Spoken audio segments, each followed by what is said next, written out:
রাসূলুল্লাহ সাল্লাল্লাহু আলাইহি ওয়াসাল্লামের ভালোবাসার মাধ্যমগুলো নিয়ে আলোচনা করব। তার পূর্বে আমরা জানব রাসূলুল্লাহ সাল্লাল্লাহু আলাইহি ওয়াসাল্লামকে কতটুকু ভালোবাসতে হবে। সহিহ বুখারীর 6632 নম্বর হাদিসের বর্ণনা আব্দুল্লাহ ইবনে হিশাম রাদিয়াল্লাহু তাআলা আনহু থেকে বর্ণিত। তিনি বলেন, কুন্না মা'আন নবী সাল্লাল্লাহু আলাইহি ওয়াসাল্লাম। ভালো করে শুনেন, তিনি বলেন রাসূলুল্লাহ সাল্লাল্লাহু আলাইহি ওয়াসাল্লামের সাথে আমরা ছিলাম। ওয়া হুয়া আখিদুন বিয়াদি ওমর ইবনুল খাত্তাব। তখন রাসূলুল্লাহ সাল্লাল্লাহু আলাইহি ওয়াসাল্লাম হযরত ওমর রাদিয়াল্লাহু তাআলা আনহুর হাত ধরেছেন। বলেন সুবহানাল্লাহ।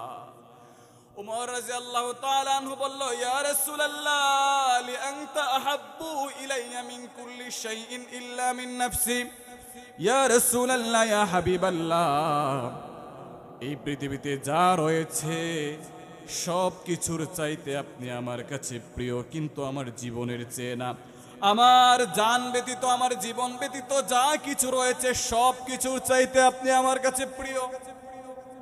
রাসূলুল্লাহ সাল্লাল্লাহু আলাইহি ওয়াসাল্লাম বললেন, ওয়াল্লাযী নাফসি বিয়াদিহি, লা ওয়াল্লাযী নাফসি বিয়াদিহি, না ওমর, ওই সত্তার শপথ যেই সত্তার হাতে আমি নবীর প্রাণ, হাত্তা আকুনা আহাব্বা ইলাইকা মিন নাফসিক, হাত্তা আকুনা ইলাইকা মিন নাফসিক। হে ওমর, আল্লাহর শপথ, পৃথিবীতে যা রয়েছে সব কিছুর চাইতে তো আমি তোমার কাছে প্রিয় হবই, এমনকি আমি নবী যেন তোমার কাছে তোমার জীবনের চাইতে বেশি প্রিয় হই। বলি সুবহানাল্লাহ। আবার সহিহ বুখারীর 15 নম্বর হাদিসের বর্ণনা আনাস রাদিয়াল্লাহু তাআলা আনহু থেকে বর্ণিত পরিচিত হাদিস, লা ইউমিনু আহাদুকুম হাত্তা আকুনা হাব্বা ইলাইহি মিন ওয়ালিদিহি ওয়ান নাসি আজমাইন। রাসূলুল্লাহ সাল্লাল্লাহু আলাইহি ওয়াসাল্লাম বলেন, ততক্ষণ পর্যন্ত কেউ প্রকৃত মুমিন হতে পারবে না যতক্ষণ না পর্যন্ত তার সন্তান সন্ততির চাইতে, পিতা মাতার চাইতে, ওয়ান্নাসি আজমাইন, গোটা পৃথিবীর মানুষের চাইতে যতক্ষণ না পর্যন্ত নবীজি কারো কাছে প্রিয় হবে ততক্ষণ সে মুমিন হতে পারবে না। তাহলে দুইটা হাদিস আপনাদের সামনে উপস্থাপনা করলাম। সহিহ বুখারীর 6632 নম্বর হাদিস এবং সহিহ বুখারীর 15 নম্বর হাদিস। এই দুইটা হাদিস থেকে আমরা এতটুকু শিক্ষা নিতে পারি, পৃথিবীতে যা কিছু রয়েছে, যা দেখি আর না দেখি, যা কিছু প্রাণ রয়েছে আর না রয়েছে, যা কিছুই থাকুক না কেন, সব চাইতে বেশি আপন হবে প্রিয় রাসূল মুহাম্মদুর রাসূলুল্লাহ। বলেন সাল্লাল্লাহু আলাইহি ওয়াসাল্লাম। এতটুকু আপনাদের বুঝে এসেছে? তাহলে তারপরে এখন আমরা জানবো, তাহলে ভালো তো বাসবো, অবশ্যই কোন মাধ্যম লাগবে। মাধ্যম বলতে কাজে প্রমাণ করতে হবে, কোন কাজ করার মাধ্যমে অথবা কোন একটা পদ্ধতিতে ভালোবাসতে হবে রাসূল সাল্লাল্লাহু আলাইহি সাল্লামকে। মুখে মুখে বললে হবে না। আগেও বলেছি, easy to say but difficult to do, বলা সহজ করা কঠিন। আসুন এবার জানি আমরা কয়টা কাজের মাধ্যমে রাসূল সাল্লাল্লাহু আলাইহি সাল্লামের ভালোবাসার কথা আজকে আলোচনা করা হবে। আজকে আলোচনা করা হবে 8টি কাজ, যে কাজগুলো করলে আমরা রাসূলুল্লাহ সাল্লাল্লাহু আলাইহি সাল্লামকে ভালোবাসি একথা আমরা সর্বোচ্চ প্রমাণ করে দিতে পারবো। আল্লাহ আমাদের তৌফিক দান করুক, বলেন আমিন। সর্বপ্রথম কাজ, 1 নম্বর শিরোনাম, ভালো করে শুনেন। 1 নম্বর শিরোনাম, রাসূল সাল্লাল্লাহু আলাইহি সাল্লামকে অনুকরণ করতে হবে, আনুগত্য করতে হবে। অর্থাৎ রাসূল সাল্লাল্লাহু আলাইহি সাল্লাম যেইভাবে আমাদেরকে শিখিয়েছেন সেইভাবে আমাদের জীবন পরিচালনা করতে হবে যদি আমরা রাসূলকে ভালোবাসতে চাই। প্রথম কাজ আনুগত্য করা। আমি একথা বলি না যে আনুগত্য করলেই রাসূল সাল্লাল্লাহু আলাইহি সাল্লামের সর্বোচ্চ ভালোবাসা হয়ে যাবে। আরো কাজ আছে, একটু অপেক্ষা করেন, শুনবেন ইনশাআল্লাহ আস্তে আস্তে। প্রথম কাজ হচ্ছে রাসূল সাল্লাল্লাহু আলাইহি সাল্লামকে আনুগত্য করা, অনুসরণ করা। আমার কথা না, আল্লাহ রাব্বুল আলামিন কুরআনুল কারীমের মধ্যে বলেছেন, কুল ইন কুনতুম তুহিব্বুনাল্লাহ ফাত্তাবিউনি ইউহিব্বুকুমুল্লাহ ওয়া ইয়াগফির লাকুম যুনুবাকুম ওয়াল্লাহু গফুরুর রহিম। আল্লাহ রাব্বুল আলামিন বলেন সূরা আলে ইমরানের 31 নম্বর আয়াতের মধ্যে, আল্লাহ রাব্বুল আলামিন বলেন, হে নবী, আপনি দুনিয়ার মানুষদেরকে বলে দেন, ইন কুনতুম তুহিব্বুনাল্লাহ, তোমরা যদি আল্লাহ রাব্বুল আলামিনকে ভালোবাসতে চাও, ফাত্তাবিউনি, তাহলে তোমরা আমি নবীর অনুসরণ করো। ইয়া রাসূলুল্লাহ, আপনি বলে দেন, যদি কেউ আল্লাহর নবীর অনুসরণ করে তাহলে আল্লাহ বলেন ইউহিব্বুকুমুল্লাহ, আল্লাহ নিজে তাকে ভালোবাসবে। বলি সুবহানাল্লাহ। এখন আপনি বলবেন এইখানে ভালোবাসার কথা বলেছে। হ্যাঁ, ভালোবাসার কথাই বলেছি, কিন্তু যেই নবীর প্রতি সর্বোচ্চ ভালোবাসা না থাকবে ওই নবীকে আমরা অনুসরণ করব কিভাবে? অবশ্যই ভালোবাসা তো আগে থাকবেই, তারপরে তো অনুসরণ করতেই হবে, কাজের মাধ্যমে প্রমাণ করতে হবে। শুধু তাই না, আল্লাহ রাব্বুল আলামিন সূরা আলে ইমরানের 132 নম্বর আয়াতের মধ্যে বলেন, ওয়া আতিউল্লাহা ওয়ার রাসূল লাআল্লাকুম তুরহামুন।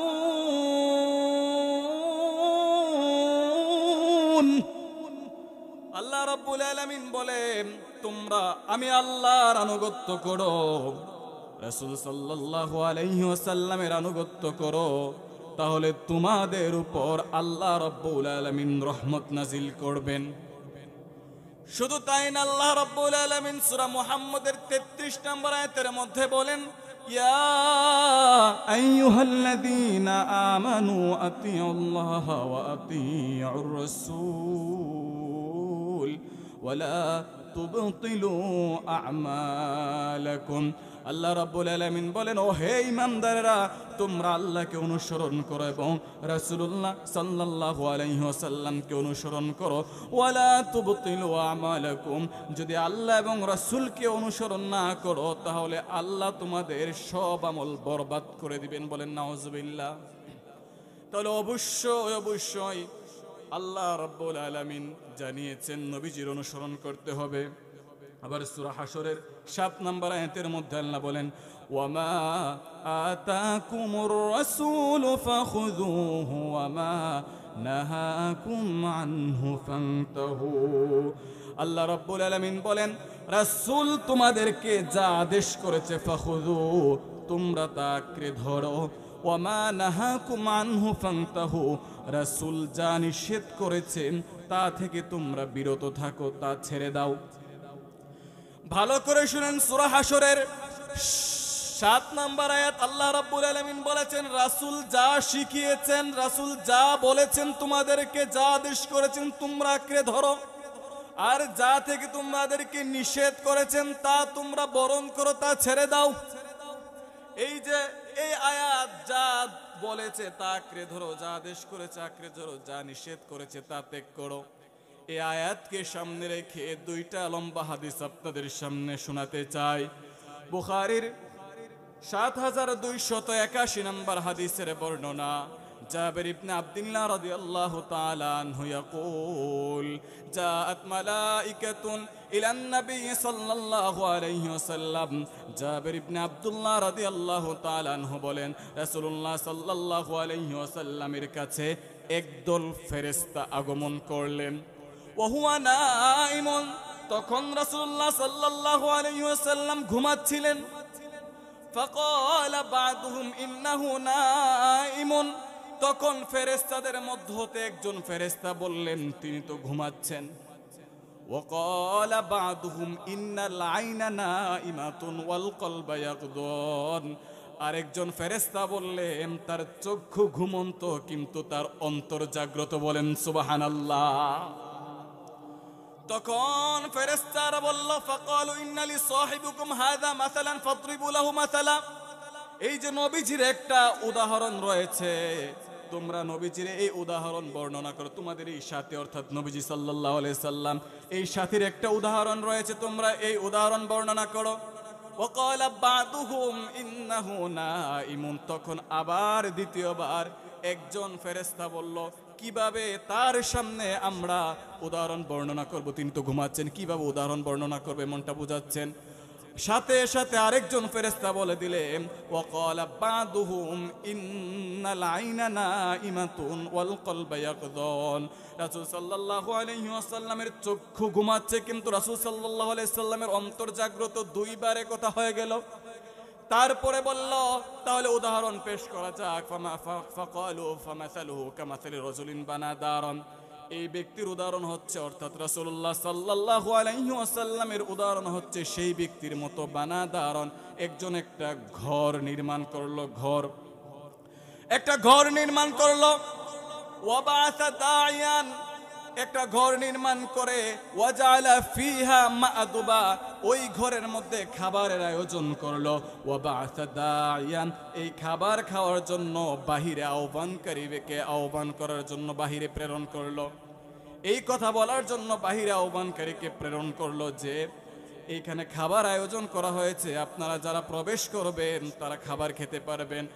তারপরে ফেরেশতারা বলেন, ফামান আজাবাদ দাইয়া আকালাদ দার, দাখালাদ দার ওয়া আকালা মিনাল মা'দুবা। রাসূলুল্লাহ সাল্লাল্লাহু আলাইহি ওয়াসাল্লাম এর সামনে ফেরেশতারা বলল, ফাকালা আমাল দাখালাদ দার ওয়া আকালা মিনাল মা'দুবা, এই ঘরে যারা প্রবেশ করবে তারা খাবার গ্রহণ করতে পারবে। বলেন সুবহানাল্লাহ।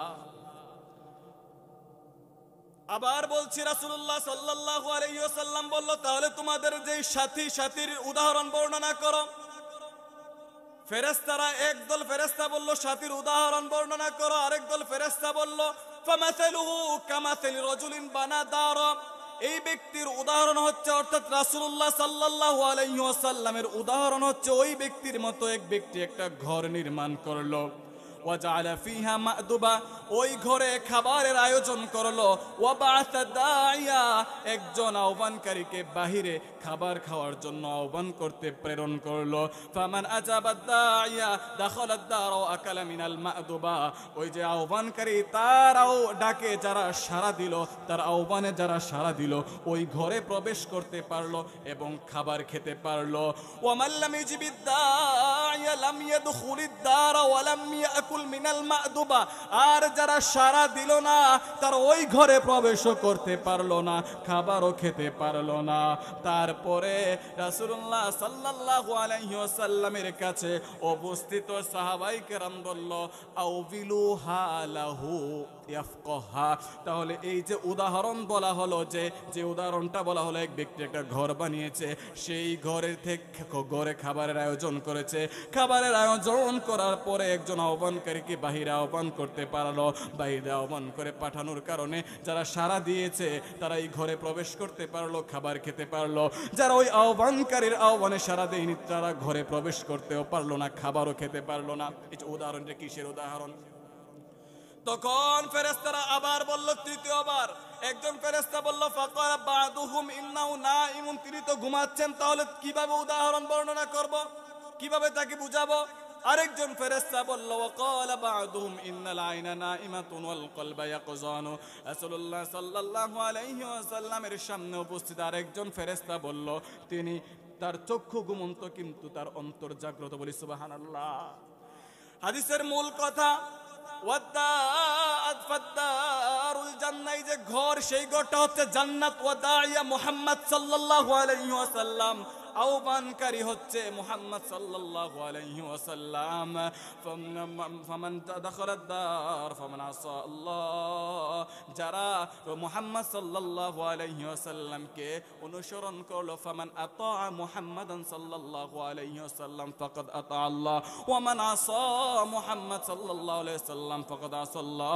এই উদাহরণের যে ব্যাখ্যা সেটা হচ্ছে, যারা রাসূলুল্লাহ সাল্লাল্লাহু আলাইহি ওয়াসাল্লামকে অনুসরণ করলো তারা স্বয়ং আল্লাহকে অনুসরণ করলো, আর যারা রাসূলুল্লাহ সাল্লাল্লাহু আলাইহি ওয়াসাল্লামের অবাধ্যতা করলো তারা স্বয়ং আল্লাহ রাব্বুল আলামিনের অবাধ্যতা করলো। বলেন নাউজুবিল্লাহ। তারপরে বলেন, ওয়া ফারুকুন মুহাম্মাদুন ফারুকুন বাইনান নাস, মুহাম্মদ সাল্লাল্লাহু আলাইহি ওয়াসাল্লাম হচ্ছে মানুষের মধ্যে সত্য এবং মিথ্যার পার্থক্যকারী, মাপকাঠি। এ হচ্ছে একটা হাদিস। রাসূল সাল্লাল্লাহু আলাইহি ওয়াসাল্লামের কাছে ফেরেশতারা আসলো, একজন ফেরেশতা বলল রাসূল সাল্লাল্লাহু আলাইহি সাল্লাম ঘুমাচ্ছেন, আরেকজন ফেরেশতা বললেন তার চক্ষু ঘুমন্ত কিন্তু তার অন্তর জাগ্রত। তার একটা উদাহরণ রয়েছে, উদাহরণটা বর্ণনা করো। একজন ফেরেশতা বললেন তার উদাহরণ হচ্ছে ওই ব্যক্তির মতো, অর্থাৎ রাসূল সাল্লাল্লাহু আলাইহি সাল্লামের উদাহরণ ওই ব্যক্তির মতো যিনি একটি ঘর নির্মাণ করলেন, যেই ঘরের মধ্যে খাবারের আয়োজন করা হলো, খাবারের আয়োজন করে একজন আহ্বানকারীকে বাহিরে প্রেরণ করা হলো খাবারের জন্য, আহ্বান করার জন্য। যারা আহ্বানকারী ডাকে সাড়া দিল দিল, তারা ওই ঘরে প্রবেশ করতে পারলো, খাবার খেতে পারলো। যারা আহ্বানকারী ডাকে সাড়া দেয়নি, তারা ওই ঘরে প্রবেশও করতে পারেনি, খাবারও খেতে পারেনি। এর ব্যাখ্যা হচ্ছে রাসূলুল্লাহ সাল্লাল্লাহু আলাইহি ওয়াসাল্লামকে আল্লাহ রাব্বুল আলামিন আহ্বানকারী হিসেবে পাঠিয়েছেন। রাসূলুল্লাহ সাল্লাল্লাহু আলাইহি ওয়াসাল্লামের ডাকে যারা সাড়া দিবে তারা জান্নাতে প্রবেশ করতে পারবে। রাসূল সাল্লাল্লাহু আলাইহি ওয়াসাল্লামকে যারা আনুগত্য করবে, ফামান আতা মুহাম্মাদান সাল্লাল্লাহু আলাইহি ওয়াসাল্লাম ফাকাদ আতা আল্লাহ, যারা মুহাম্মদ সাল্লাল্লাহু আলাইহি ওয়াসাল্লামের অনুসরণ করলো তারা আল্লাহর অনুসরণ করলো। ওয়ামান আসা মুহাম্মাদান সাল্লাল্লাহু আলাইহি ওয়াসাল্লাম ফাকাদ আসাল্লাহ, যারা মুহাম্মদ সাল্লাল্লাহু আলাইহি ওয়াসাল্লামের বিরোধিতা করলো, যারা রাসূল সাল্লাল্লাহু আলাইহি ওয়াসাল্লামকে অস্বীকার করলো, তারা আল্লাহকে অস্বীকার করলো। পড়ি নাউযুবিল্লাহ। তাহলে প্রথমটা হলো আমাদের যে ওমা আতাকুমুর রাসূলু ফাখুযু, যেটা আঁকড়ে ধরার, এই আয়াতকে সামনে রেখে হাদিসটা বলেছি।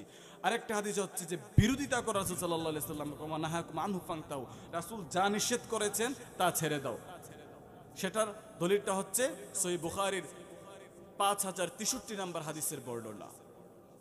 সহিহ বুখারীর 5063 নম্বর হাদিসের বর্ণনা আনাস ইবনে মালিক রাদিয়াল্লাহু তাআলা আনহু থেকে বর্ণিত, যা সালাসাতা রাহতি ইলা বুয়ুতি আজওয়াজিন নবী সাল্লাল্লাহু আলাইহি ওয়াসাল্লাম, তিন জনের একটা দল রাসূলুল্লাহ সাল্লাল্লাহু আলাইহি ওয়াসাল্লামের স্ত্রীদের বাড়িতে আসলো। ইয়াসআলুনা আন ইবাদিহিন নবী সাল্লাল্লাহু আলাইহি ওয়াসাল্লাম, রাসূলুল্লাহ সাল্লাল্লাহু আলাইহি ওয়াসাল্লামের ইবাদত সম্পর্কে জিজ্ঞাসা করলো।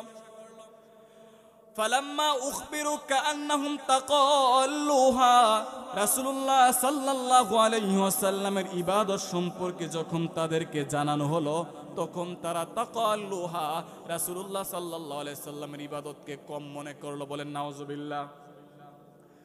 ফাকালু ওয়া আইনা নাহনু মিনান নবী সাল্লাল্লাহু আলাইহি ওয়াসাল্লাম, তারা বলে কোথায় আমরা আর কোথায় নবীজি? কদ গুফিরা লাহু মা তাকদ্দামা মিন যামবি ওয়া মা তাখার, আল্লাহ রাব্বুল আলামিন নবীজির আগের এবং পরের সব গুনাহ ক্ষমা করে দিয়েছে। সুতরাং নবীজি সাল্লাল্লাহু আলাইহি ওয়াসাল্লামের সাথে আমাদের কোনো তুলনা নেই, আমরা আরো বেশি ইবাদত করতে হবে। ফাকালু ওয়া ক্বালা আহাদুহুম ইন্না ফাকালা আহাদুম আনা উসাল্লিয়াল লাইলা আবাদা, তাদের মধ্য থেকে একজন বলল আমি সারা জীবন রাতে দাঁড়িয়ে দাঁড়িয়ে সালাত আদায় করব। ওয়া ক্বালা আখারু আনা আসুমুদ দাহরা ওয়ালা উফতিরু, তাদের দ্বিতীয় আরেকজন বলল আমি সারা বছর রোজা রাখব, কখনোই রোজা ভঙ্গ করব না। ওয়া ক্বালা আখারু আনা আতাজিলুন নিসা ফালা আতাজাওয়াজু আবাদা, তাদের মধ্যে তৃতীয় আরেকজন বলল আমি কখনোই বিবাহ করব না, নারীদের সঙ্গ ত্যাগ করলাম। যা রাসূলুল্লাহ সাল্লাল্লাহু আলাইহি ওয়াসাল্লাম ইলাইহিম, তখন তাদের মধ্যে রাসূলুল্লাহ সাল্লাল্লাহু আলাইহি ওয়াসাল্লাম আগমন করলেন। আনতুমুল্লাযীনা কুলতুম কাদা ওয়া কাদা, রাসূলুল্লাহ সাল্লাল্লাহু আলাইহি ওয়াসাল্লাম এসে বলল এতক্ষণ যে কথাগুলি বলেছো তোমরা, এই কথাগুলি বলেছো তোমরা শুনো। ওয়াল্লাহি ইন্নী লিআখশাকুমুল্লাহ ওয়া আতকাকুম লাহু, আমি মুহাম্মদ সাল্লাল্লাহু আলাইহি ওয়াসাল্লাম তোমাদের চাইতে বেশি তাকওয়াবান, আমি মুহাম্মদ সাল্লাল্লাহু আলাইহি ওয়াসাল্লাম তোমাদের চাইতে বেশি পরহেজগার। অতএব আমি মুহাম্মদ সাল্লাল্লাহু আলাইহি ওয়াসাল্লাম লাকিন্নী আসুমু ওয়া উফতিরু ওয়া উসাল্লি ওয়া আরকুদু ওয়া আনা আতাজিলুন নিসা ওয়া আনা আতাজাওয়াজুন নিসা, রাসূলুল্লাহ সাল্লাল্লাহু আলাইহি সাল্লাম বললেন আমি তোমাদের চাইতে অধিক তাকওয়াবান, অধিক সতর্ক, অধিক মুত্তাকিন হওয়ার পরেও আমি রাসূল বিবাহ করেছি, আমি রোজা রাখি, ভঙ্গ করি, আমি সালাত আদায় করি এবং আমি রাতের বেলা বিশ্রামও করি। বলেন আল্লাহু আকবার। হাদিসের যেই মূল কথা ফামান রাগিবা আন সুন্নতি ফালাইসা মিন্নি, রাসূলুল্লাহ সাল্লাল্লাহু আলাইহি ওয়াসাল্লাম বলেন যারা আমার সুন্নতকে অবহেলা করে, আমার সুন্নতকে বিরাগ করে, আমার সুন্নতের বিরোধিতা করে, তারা আমার উম্মত না। বলেন নাউযুবিল্লাহ। তাহলে যেই দুইটা হাদিস বললাম, একটা হচ্ছে রাসূলের সুন্নতকে আঁকড়ে ধরতে হবে যদি আমরা জান্নাতি হতে চাই, আর আরেকটা হাদিস হচ্ছে রাসূল সাল্লাল্লাহু আলাইহি সাল্লামের সুন্নতকে অবহেলা করা যাবে না, বাড়াবাড়ি করা যাবে না। তাহলে রাসূল সাল্লাল্লাহু আলাইহি সাল্লামকে ভালোবাসার মাধ্যম প্রথম হচ্ছে রাসূল সাল্লাল্লাহু আলাইহি সাল্লামকে অনুকরণ করা। রাসূল সাল্লাল্লাহু আলাইহি সাল্লামকে ভালোবাসার দ্বিতীয় মাধ্যম হচ্ছে রাসূল সাল্লাল্লাহু আলাইহি সাল্লামের জীবনী পড়া, সিরাত গ্রন্থ পড়া। এটা কিভাবে রাসূল সাল্লাল্লাহু আলাইহি সাল্লামের ভালোবাসার সাথে সম্পৃক্ত শুনেন।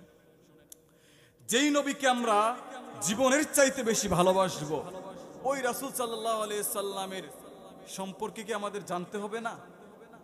জানতে হবে না। আল্লাহ বলেছেন সূরা আহজাবের 21 নম্বর আয়াতের মধ্যে, লাকাদ কানা লাকুম ফি রাসূলিল্লাহি উসওয়াতুন হাসানাহ, তোমাদের জন্য শ্রেষ্ঠ আদর্শ রয়েছে রাসূল সাল্লাল্লাহু আলাইহি সাল্লামের জীবনী পড়ে। সুবহানাল্লাহ। তাহলে যদি আমরা জানতে চাই তাহলে তো রাসূল সাল্লাল্লাহু আলাইহি সাল্লামের জীবনী পড়তে হবে। আপনি যদি রাসূল সাল্লাল্লাহু আলাইহি ওয়াসাল্লামের শিশুকাল সম্পর্কে জানতে চান তাহলে অবশ্যই আপনি রাসূল সাল্লাল্লাহু আলাইহি সাল্লামের জীবনী পড়তে হবে। রাসূল সাল্লাল্লাহু আলাইহি ওয়াসাল্লাম যে আগমন করলেন সেই যুগটা সুস্থ যুগ ছিল না, একটা অসুস্থ যুগ ছিল। একটা অসুস্থ যুগকে কিভাবে রাসূল সাল্লাল্লাহু আলাইহি সাল্লাম সুস্থ যুগে পরিণত করেছে আপনি যদি জানতে চান তাহলে আপনি রাসূল সাল্লাল্লাহু আলাইহি সাল্লামের জীবনী পড়তে হবে।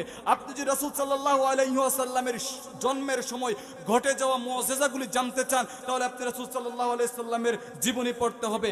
আপনি যদি রাসূল সাল্লাল্লাহু আলাইহি ওয়াসাল্লামের শিশুকাল সম্পর্কে জানতে চান তাহলে অবশ্যই আপনি রাসূল সাল্লাল্লাহু আলাইহি ওয়াসাল্লামের জীবনী পড়তে হবে। আপনি যদি রাসূল সাল্লাল্লাহু আলাইহি ওয়াসাল্লামের শৈশবকাল সম্পর্কে জানতে চান তাহলে অবশ্যই আপনি রাসূল সাল্লাল্লাহু আলাইহি ওয়াসাল্লামের জীবনী পড়তে হবে। আপনি যদি রাসূল সাল্লাল্লাহু আলাইহি ওয়াসাল্লাম ব্যবসায়িক জীবনী সম্পর্কে জানতে চান তাহলে আপনি অবশ্যই রাসূল সাল্লাল্লাহু আলাইহি ওয়াসাল্লামের জীবনী পড়তে হবে।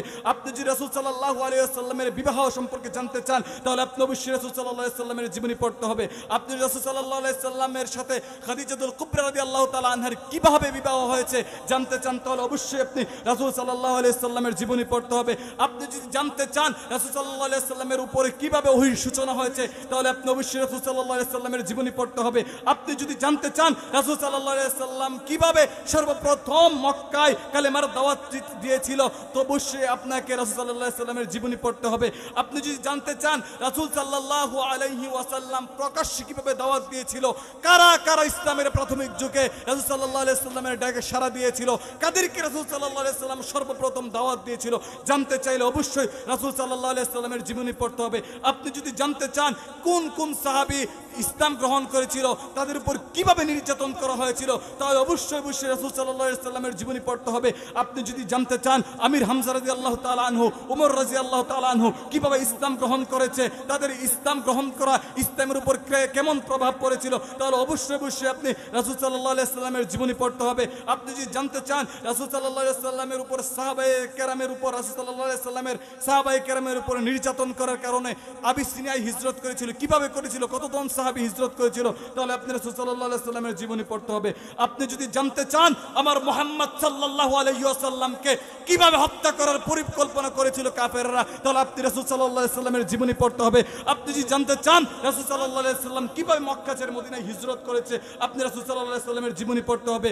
আপনি যদি জানতে চান রাসূল সাল্লাল্লাহু আলাইহি ওয়াসাল্লাম কিভাবে ইয়াসরিবকে মদিনাতে পরিণত করতে হবে রাসূল সাল্লাল্লাহু আলাইহি ওয়াসাল্লামের জীবনী পড়তে হবে। আপনি যদি জানতে চান রাসূল সাল্লাল্লাহু আলাইহি ওয়াসাল্লাম মদিনায় গিয়ে এই যে সাহাবী আনসার সাহাবী এবং মুহাজির সাহাবী তাদের মধ্যে কিভাবে ভ্রাতৃত্বের বন্ধন সৃষ্টি করে দিয়েছে আপনি রাসূল সাল্লাল্লাহু আলাইহি সাল্লামের জীবনী পড়তে হবে। আপনি জানতে চান রাসূল সাল্লাল্লাহু আলাইহি সাল্লাম মদিনাতে গিয়ে মসজিদে নববী কিভাবে নির্মাণ করেছিল, কত কষ্ট হয়েছিল তাহলে অবশ্যই আপনি রাসূল সাল্লাল্লাহু আলাইহি সাল্লামের জীবনী পড়তে হবে। আপনি যদি জানতে চান রাসূল সাল্লাল্লাহু আলাইহি সাল্লামের জীবনে কিভাবে জিহাদের সূচনা হয়েছিল আপনাকে রাসূল সাল্লাল্লাহু আলাইহি সাল্লামের জীবনী পড়তে হবে। আপনি যদি জানতে চান কিভাবে বদর যুদ্ধ সংগঠিত হয়েছিল, তার প্রেক্ষাপট কি, কতজন শহীদ হয়েছে, কিভাবে মুসলিমদের বিজয় হয়েছিল তাহলে আপনি রাসূল সাল্লাল্লাহু আলাইহি সাল্লামের জীবনী পড়তে হবে। আপনি যদি জানতে চান রাসূল সাল্লাল্লাহু আলাইহি সাল্লামের মেরাজ কিভাবে হয়েছে, কিভাবে রাসূল সাল্লাল্লাহু আলাইহি সাল্লাম মেরাজে গিয়েছিল, মেরাজ থেকে আসার পরে কে কে স্বীকার করেছিল, কে কে অস্বীকার করেছিল জানতে চাইলে রাসূল সাল্লাল্লাহু আলাইহি সাল্লামের জীবনী পড়তে হবে। আপনি যদি জানতে চান রাসূল সাল্লাল্লাহু আলাইহি সাল্লামের মদিনার দিনগুলো যে একদম শত্রুমুক্ত ছিল এমন নয়, মুনাফিক ছিল, অনেক মুনাফিক রাসূল সাল্লাল্লাহু আলাইহি সাল্লামের বিরোধিতা করত, কে কে করত, কিভাবে করত, কেন করত আপনি জানতে চান রাসূল সাল্লাল্লাহু আলাইহি সাল্লামের জীবনী পড়তে হবে। রাসূল সাল্লাল্লাহু আলাইহি সাল্লাম শ্রেষ্ঠ নবী, রহমতের নবী, কেন যুদ্ধ করেছেন জানতে চাইলে অবশ্যই রাসূল সাল্লাল্লাহু আলাইহি সাল্লামের জীবনী পড়তে হবে। আপনি যদি জানতে চান রাসূল সাল্লাল্লাহু আলাইহি সাল্লাম বিদায় হজে কি বলেছিল, আমাদের উম্মার উদ্দেশ্যে কি বলেছিল জানতে চাইলে অবশ্যই রাসূল সাল্লাল্লাহু আলাইহি সাল্লামের জীবনী পড়তে হবে। কথা ঠিক না বেঠিক? না পড়লে আপনি জানবেন কোথায় থেকে জানবেন? রাসূল সাল্লাল্লাহু আলাইহি সাল্লামের সিরাত পড়ার এত গুরুত্ব, একজন হিন্দু গুরুদত্ত সিং নামে তিনি বই লিখেছেন তোমাকে ভালোবাসে হে নবী, একজন হিন্দু বই লিখেছে, বলেন সুবহানাল্লাহ। তাহলে রাসূল সাল্লাল্লাহু আলাইহি সাল্লামের জীবনী অবশ্যই পড়তে হবে। রাসূল সাল্লাল্লাহু আলাইহি সাল্লামকে ভালোবাসার 3 নাম্বার মাধ্যম হচ্ছে অর্থ বুঝে কোরআন পড়া, অর্থ সহ কোরআন পড়া, অনুবাদ সহ কোরআন পড়া। হুজুর এইটা কিভাবে আবার রাসূল সাল্লাল্লাহু আলাইহি সাল্লামের ভালোবাসার সাথে সম্পৃক্ত? হ্যাঁ, সম্পৃক্ত আছে। আমি এতটুকু বললাম, বেশি বললাম না। আল্লাহ বলেছেন জালিকাল কিতাবুল লা রাইবা ফি, যে আল্লাহ এমন কিতাব নাজিল করেছেন যার মধ্যে কোনো সন্দেহ নেই। আল্লাহ তাআলা সূরা লুকমানের 27 নম্বর আয়াতের মধ্যে বলেছেন, ওয়ালাউ আন্নামা ফিল আরদি মিন শাজারাতিন আকলাম ওয়াল বাহরু ইয়ামুদ্দু সাবআতু আবহুরিম মা নাফিদাত কালিমাতুল্লাহ। এই পৃথিবীর যত গাছ রয়েছে সব গাছ যদি কলম হয়েছে, যত পানি রয়েছে সব পানি যদি কালি হয়ে যায়, তাহলেও কোরআনের কথাগুলি লিখে শেষ করা যাবে না। এবার বলেন, আল্লাহ কোরআনে নবীর শান বলেছে নাকি বলেনি? মুখস্থ কথা আমি বলি না, আমি শুনিও না। ওয়ারাফা'না লাকা যিকরাক, আল্লাহ বলেছেন ইয়া রাসূলুল্লাহ আপনার শানকে আমি বাড়িয়ে দিই, আপনার সম্মানকে আমি বৃদ্ধি করে দিই। শুনেন ভালো করে মনে রাখবেন, যদি রেকর্ড করা সম্ভব হয় রেকর্ড করে নেন। কুরআনুল কারীম পড়লে রাসূল সাল্লাল্লাহু আলাইহি সাল্লামের মহব্বত কিভাবে বৃদ্ধি পায়, রাসূল সাল্লাল্লাহু আলাইহি সাল্লামের ভালোবাসা কিভাবে বহিঃপ্রকাশ পায়। আদম আলাইহিস সালামের নাম কুরআনুল কারীমের মধ্যে এসেছে 25 বার। হযরত ইদ্রিস আলাইহিস সালামের নাম কুরআনুল কারীমের মধ্যে এসেছে 2 বার। হযরত নূহ আলাইহিস সালামের নাম কুরআনুল কারীমের মধ্যে এসেছে 43 বার। হযরত হুদ আলাইহিস সালামের নাম কুরআনুল কারীমের মধ্যে এসেছে 7 বার। হযরত সালেহ আলাইহিস সালামের নাম কুরআনুল কারীমের মধ্যে এসেছে 9 বার। হযরত ইব্রাহিম আলাইহিস সালামের নাম কুরআনুল কারীমের মধ্যে এসেছে 69 বার। হযরত ইসমাইল আলাইহিস সালামের নাম কুরআনুল কারীমের মধ্যে এসেছে 12 বার। হযরত ইসহাক আলাইহিস সালামের নাম কুরআনুল কারীমের মধ্যে এসেছে 17 বার। হযরতে লূত আলাইহিস সালামের নাম কুরআনুল কারীমের মধ্যে এসেছে 27 বার। হযরত ইয়াকুব আলাইহিস সালামের নাম কুরআনুল কারীমের মধ্যে এসেছে 16 বার। হযরত ইউসুফ আলাইহিস সালামের নাম কুরআনুল কারীমের মধ্যে এসেছে 27 বার। হযরত শুআয়ব আলাইহিস সালামের নাম কুরআনুল কারীমের মধ্যে এসেছে 11 বার। হযরত মূসা আলাইহিস সালামের নাম কুরআনুল কারীমের মধ্যে এসেছে 136 বার। হযরত ইলিয়াস আলাইহিস সালামের নাম কুরআনুল কারীমের মধ্যে এসেছে 3 বার। হযরত ইয়াসা আলাইহিস সালামের নাম কুরআনুল কারীমের মধ্যে এসেছে 2 বার। হযরতে সুলাইমান আলাইহিস সালামের নাম কুরআনুল কারীমের মধ্যে এসেছে 17 বার। হযরতে দাউদ আলাইহিস সালামের নাম কুরআনুল কারীমের মধ্যে এসেছে 16 বার। হযরত আইয়ুব আলাইহিস সালামের নাম কুরআনুল কারীমের মধ্যে এসেছে 4 বার। হযরতে ইয়াকুব আলাইহিস সালাম, হযরতে হারুন আলাইহিস সালামের নাম কুরআনুল কারীমের মধ্যে এসেছে 20 বার। হযরতে জাকারিয়া আলাইহিস সালামের নাম কুরআনুল কারীমের মধ্যে এসেছে 7 বার। হযরতে ইয়াহইয়া আলাইহিস সালামের নাম কুরআনুল কারীমের মধ্যে এসেছে 4 বার, 5 বার। হযরতে ঈসা আলাইহিস সালামের নাম কুরআনুল কারীমের মধ্যে এসেছে 25 বার। বলেন আল্লাহু আকবার, বলেন আল্লাহু আকবার। তাহলে আমার নবীর নাম কি কুরআনুল কারীমে আসেনি? সবচেয়ে বেশি এসেছে মুসা আলাইহিস সালামের নাম, এসেছে 136 বার। আচ্ছা বলেন, কুরআনুল কারীমের কার উপর নাজিল হয়েছে? কার নবীর উপর? আমাদের নবীর উপর নাকি বনী ইসরাইলের উপর? আমাদের, জুড়ে বলেন না, কাদের উপর? তাহলে প্রত্যেক আয়াতে আয়াতে শব্দে শব্দে আমার নবী রাহমাতাল লিল আলামিনের শান মান রয়েছে, আপনি পড়লে বুঝবেন। এই জন্য আমি বলি, রাসূল সাল্লাল্লাহু আলাইহি ওয়াসাল্লামের ভালোবাসার সাথে কোরআন শরীফ অনুবাদ করে পড়ার গভীর সম্পর্ক। রাসূল সাল্লাল্লাহু আলাইহি ওয়াসাল্লামকে ভালোবাসার 4 নাম্বার মাধ্যম হচ্ছে রাসূল সাল্লাল্লাহু আলাইহি ওয়াসাল্লামের উপর বেশি বেশি দুরূদ পাঠ করা। বেশি বেশি দুরূদ পাঠ করবেন। দুরূদ শরীফ পড়ার সম্পর্কে শুধু একটা হাদিস বলছি। রাসূল বলেছেন, মিশকাতুল মাসাবির 923 নম্বর হাদিস ইবনে মাসউদ রাদিয়াল্লাহু তাআলা আনহু থেকে বর্ণিত। তিনি বলেন, আউলান নাসি ইয়াউমাল কিয়ামাতি আকতারুহুম আলাইয়া সালাতান। ওই ব্যক্তি কিয়ামতের ময়দানে আমার নিকট, রাসূল বলেন, আমার নিকট সবচেয়ে বেশি প্রিয় হবে যে অধিক পরিমাণে দুরূদ পড়ে। সুবহানাল্লাহ। রাসূল সাল্লাল্লাহু আলাইহি ওয়াসাল্লামকে ভালোবাসার 5 নাম্বার মাধ্যম, তিনি যা ভালোবেসেছেন তা ভালোবাসা, তিনি যা ঘৃণা করেছেন তা ঘৃণা করা, যা অপছন্দ করেছেন তা অপছন্দ করা। এই রাসূল সাল্লাল্লাহু আলাইহি ওয়াসাল্লাম যা পছন্দ করেছেন তার গুরুত্ব কেমন? বুখারী শরীফের 399 নম্বর হাদিস, রাসূল সাল্লাল্লাহু আলাইহি ওয়াসাল্লামের সাহাবী হযরতে বারা ইবনে আজিব রাদিয়াল্লাহু তাআলা আনহুমা থেকে বর্ণিত। তিনি বলেছেন, রাসূল সাল্লাল্লাহু আলাইহি ওয়াসাল্লাম আকাশের দিকে তাকাতেন। আকাশের দিকে তাকানোর কারণে রাসূল সাল্লাল্লাহু আলাইহি ওয়াসাল্লাম পছন্দ করতেন। আগে তো বাইতুল মাকদেসের দিকে আমাদের কিবলা ছিল। রাসূল সাল্লাল্লাহু আলাইহি ওয়াসাল্লাম চাইতেন, রাসূল সাল্লাল্লাহু আইয়ুহিব্বু আইয়ুজাহা ইলাল কাবা, রাসূল সাল্লাল্লাহু আলাইহি ওয়াসাল্লাম চাইতেন কাবার দিকে যেন কিবলা হয়ে যায়। বলেন আল্লাহু আকবার। আল্লাহ রাব্বুল আলামিন কোরআনের আয়াত নাযিল করে দিলেন, কদ নারা তাকাল্লুব ওয়াজহিকা ফিস সামা। ইয়া রাসূলুল্লাহ, আপনি যে বারবার আকাশের দিকে তাকান, আপনি যে পছন্দ করেন কাবার দিকে কিবলা করা, এটা আমি আল্লাহ লক্ষ্য করেছি এবং আপনার পছন্দের এই কাবার দিকে কিবলা করে দিলাম। বলি সুবহানাল্লাহ। তাহলে রাসূল সাল্লাল্লাহু আলাইহি ওয়াসাল্লাম যা ভালোবেসেছেন তা ভালোবাসা, যা পছন্দ করেছেন তা পছন্দ করা। 6 নাম্বার মাধ্যম হচ্ছে রাসূল সাল্লাল্লাহু আলাইহি ওয়াসাল্লামকে স্মরণে রাখা। কিভাবে স্মরণে রাখবেন? রাসূল সাল্লাল্লাহু আলাইহি ওয়াসাল্লামের প্রত্যেকটা সুন্নতকে যদি আঁকড়ে ধরেন, রাসূল সাল্লাল্লাহু আলাইহি ওয়াসাল্লাম 24 ঘন্টা আপনার স্মরণে থাকবে। তারপরে 7 নাম্বার হচ্ছে রাসূল সাল্লাল্লাহু আলাইহি ওয়াসাল্লামের সাথে জান্নাতে থাকার আকাঙ্ক্ষা। এই মর্মে আল্লাহর কাছে বেশি বেশি দোয়া করা যে আল্লাহ জান্নাতে আমাকে রাসূল সাল্লাল্লাহু আলাইহি সাল্লামের সাথী হিসাবে কবুল করে নেন। এই মর্মে আমরা কোনোদিন দোয়া করিনি, আমরা এই মর্মে বেশি বেশি দোয়া করতে হবে। মুসলিম শরীফের 981 নম্বর হাদিস, রাবিয়া ইবনে কাব রাদিয়াল্লাহু তাআলা আনহু থেকে বর্ণিত। তিনি বলেন, আমি রাসূল সাল্লাল্লাহু আলাইহি সাল্লামের সাথে রাত্রি যাপন করেছি। অতঃপর রাসূল সাল্লাল্লাহু আলাইহি সাল্লামকে বিবুজুহি ওয়া হাজাতিহি, রাসূল সাল্লাল্লাহু আলাইহি সাল্লামকে উজুর পানি ব্যবস্থা করে দিলাম। রাসূল সাল্লাল্লাহু আলাইহি সাল্লামের প্রয়োজনের যেই প্রয়োজন এগুলো আমি মেটানোর চেষ্টা করলাম। রাসূল সাল্লাল্লাহু আলাইহি সাল্লাম আমার প্রতি সন্তুষ্ট হয়ে বলেন, সাল, হে রাবিয়া, তুমি আমার কাছে কোন কিছু চাও? তখন আমি তাকে বললাম, ইয়া রাসূলুল্লাহ ইন্নী আসআলুকা মুরাফাকাতাকা ফিল জান্নাহ। ইয়া রাসূলুল্লাহ, জান্নাতে আমি আপনার সাথে থাকতে চাই। রাসূল সাল্লাল্লাহু আলাইহি ওয়াসাল্লাম বললেন, তাহলে তুমি বেশি বেশি আল্লাহকে সিজদা করো, জান্নাতে তুমি আমার সাথী হয়ে যাও। বলেন সুবহানাল্লাহ। রাসূল সাল্লাল্লাহু আলাইহি ওয়াসাল্লামকে ভালোবাসার 8 নাম্বার মাধ্যম হচ্ছে রাসূল সাল্লাল্লাহু আলাইহি ওয়াসাল্লামের সম্পর্কে বেশি বেশি জানতে এবং অন্যকে জানাতে উদ্বুদ্ধ হওয়া। তাহলে রাসূল সাল্লাল্লাহু আলাইহি সাল্লাম সম্পর্কে আমরা জানার চেষ্টা করব। কোথায় জানবো?